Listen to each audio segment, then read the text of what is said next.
να σε δει. Ήρθε η μαμά να σε δει. Ήρθε να σε κάνει, να σε βάλει στην κάμερα, να σε ακούσει, να γελάσεις.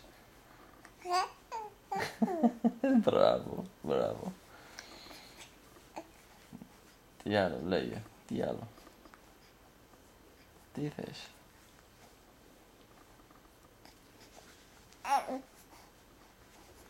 Ναι, αγόρι μου.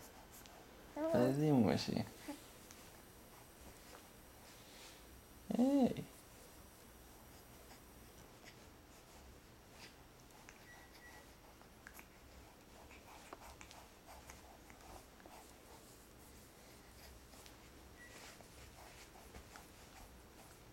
Γιατί κλωτσάς σαν γάιδαρο, γιατί. Σαν γάιδαρο κλωτσάς. Σαν γάιδαρο κλωτσάς.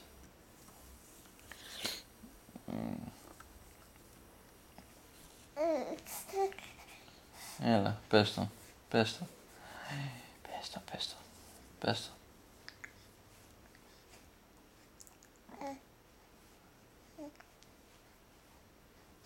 Λοιπόν, τι έκανες σήμερα, τι έκανες σήμερα. Ήρθε να σε δει η θεία σου, η Στελιάνα. Ήρθε με το Δημήτρη. Και έπαιζε με το Δημήτρη σήμερα. Πες σου ένα γεια. Γεια σου θεία. Γεια σου. Ναι, έτσι, μπράβο.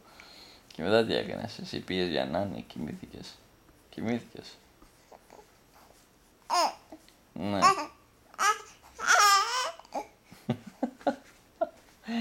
Και τώρα τι θα κάνουμε, το επόμενο που θα κάνουμε τι θα είναι.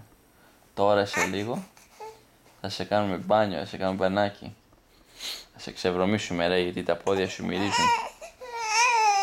Ναι, τα πόδια σου μυρίζουνε. Όχι. Όχι. Τα πόδια σου μυρίζουν, να σε κάνουμε μπάνιο. Τι θες, τι θες να πεις, μητούλα.